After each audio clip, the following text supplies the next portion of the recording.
নমস্কাৰ এই মুহূৰ্তত অসমৰ প্ৰত্যেকগৰাকী জনতালৈ দিবলৈ ওলাইছো ডাঙৰ খবৰ। আজি হৈছে 29 এপ্ৰিল। আজি অসমৰ লাখ লাখ দুখীয়াসকললৈ কেইখনমান চৰকাৰী আঁচনিলৈ দিবলৈ ওলাইছো ডাঙৰ খবৰ। তো যিসকল মানুহে ভিডিঅ'টোত ক্লিক কৰিছে অনুগ্ৰহ কৰি ভিডিঅ'টো স্কিপ নকৰি প্ৰথমৰ পৰা শেষলৈ চাই থাকিব, কিয়নো এইটো ভিডিঅ'ৰ মাজত PM কিষাণ আঁচনিৰ পৰা আৰম্ভ কৰি নেশ্যনেল ফেমিলি বেনিফিট আঁচনিলৈ কেইখনমান গুৰুত্বপূৰ্ণ খবৰ আপোনালোকক প্ৰদান কৰিম। তো যিসকল মানুহে ভিডিঅ'টোত ক্লিক কৰিছে অনুগ্ৰহ কৰি ভিডিঅ'টো স্কিপ নকৰি প্ৰথমৰ পৰা শেষলৈ চাই থাকিব। লগতে মোৰ চেনেলত নতুন হ'লে প্লিজ চেনেলটো ছাবস্ক্ৰাইব কৰি মোৰ লগত থাকিব।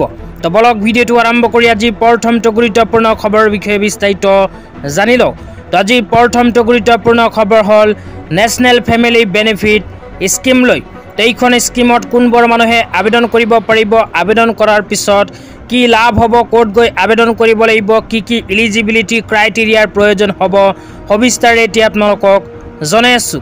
অনুগ্ৰহ কৰি ভিডিঅ'টো স্কিপ নকৰি প্ৰথমৰ পৰা শেষলৈ চাই থাকিব। লগতে ভিডিঅ'টো শ্বেয়াৰ কৰি আপোনালোকৰ বন্ধুবৰ্গক চোৱাৰ কাৰণে সুযোগ প্ৰদান কৰিব। তো আপোনালোকে চাব পাৰিছে ইয়াতে লিখা আছে national family benefit scheme ministry of rural development. তো মিনিষ্টাৰী অফ ৰুৰেল ডেভেলপমেণ্টৰ ফালৰ পৰা ঘোষণা কৰিছে national family benefit scheme.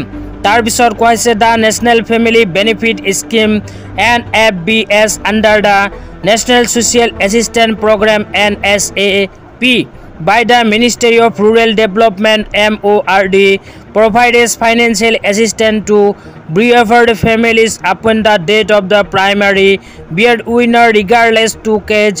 The benefit is given to the new head of the household after verification. তাৰপিছত আৰু কোৱা হৈছে eligible age for the deceased breadwinner is between 18 and 60 years.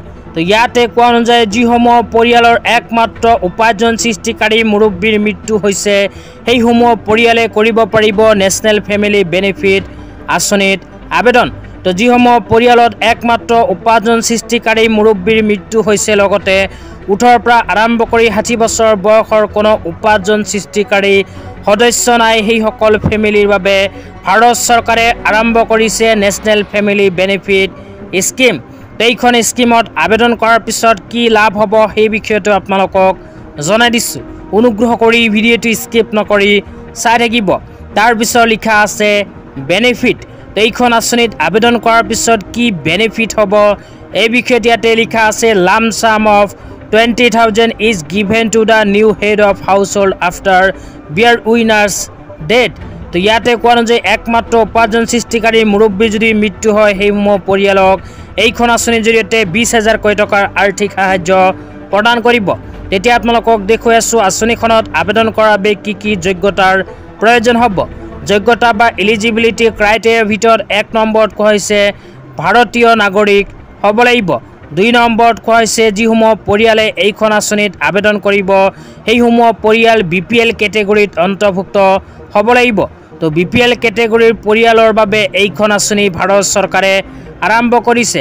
লগতে একমাত্ৰ উপাৰ্জন সৃষ্টিকাৰী সদস্যৰ মৃত্যু হ'ব লাগিব।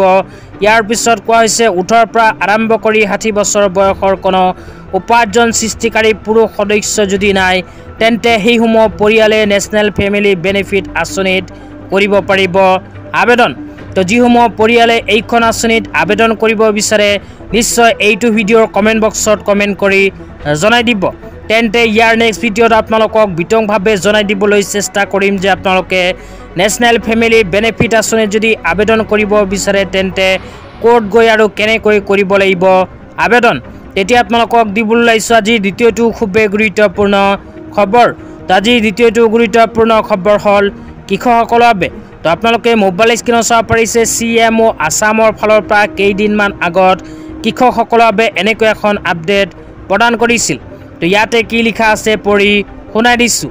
ইয়াতে লিখা আছে কৃষকৰ কল্যাণ ভৱিষ্যতৰ সুৰক্ষা 24.87 লাখতকৈ অধিক সক্ৰিয় প্ৰধানমন্ত্ৰী কিষাণ নিধিৰ দ্বাৰা লাভান্বিত হৈছে অসম কৃষক কল্যাণত দায়বদ্ধ।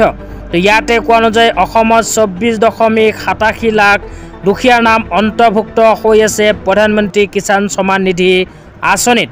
তো আপোনালোকৰ নাম যদি এইখন আঁচনিত অন্তৰ্ভুক্ত হৈ আছে তেন্তে অতি শীঘ্ৰে কৰিব লাগিব এই কাম। তো কি কাম কৰিব লাগিব আপোনালোকক জনাই দিছোঁ। তাৰ পিছত লিখা আছে কৃষকসকলে লাভৰ সুবিধা পাবলৈ নিকটস্থ কৃষক পঞ্জীয়ন শিবিৰ বা সাধাৰণ সেৱা কেন্দ্ৰলৈ গৈ বাধ্যতামূলক কৃষক পঞ্জীয়ন কৰিব লাগিব। তো ইয়াতে কোৱা অনুযায়ী যিসকল কৃষকৰ নাম PM কিষাণ আঁচনিত অন্তৰ্ভুক্ত হৈ আছে সেইসকল কৃষকে অতি শীঘ্ৰে CSC চেণ্টাৰত গৈ কৃষক পঞ্জীয়নত নিজৰ নাম অন্তৰ্ভুক্ত কৰিব লাগিব, নহ'লে আগন্তুক সময়ত কৃষি বিভাগৰ আঁচনিৰ সুবিধা নাপাব। তো ধন্যবাদ।